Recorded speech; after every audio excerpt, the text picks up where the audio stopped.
আর আজকে জুমার দিন আমারে 2 রাকাত জুমার নামাজ পড়ার সুযোগ দে। ও নবীর উম্মতেরা, নবীর আশিকেরা, হুসাইনের আশিকেরা গো, এই 2 রাকাত নামাজ জুমার নামাজ ছাইরো না, আমার নবীর শাফায়াত নসিব হবে না। রক্তে লাল হইয়া যদি হুসাইন 2 রাকাত জুমার নামাজ পড়তে পারে গো, আজকাল থেকে কথা দিতে হবে জীবনে কোনোদিন জুমার নামাজ ছাড়তে পারবা না। জুমার নামাজ আদায় করতে সময়টুকুন দিলে নামাজ শুরু করে দিলেন, রুকু সিজদার কাজ শেষ করে তাশাহুদে বসে সালাম ফিরানের আগ পর্যন্ত কাছাকাছি বসে বসে এই যে সৈন্যরা নামাজের ভিতরে প্রত্যক্ষদর্শীরা বলেন এক একটা করে তীর মারে হুসাইনের গায়ে।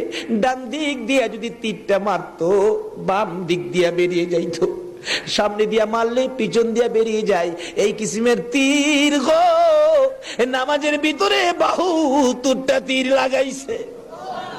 হুসাইন সালামটা ফিরাইয়া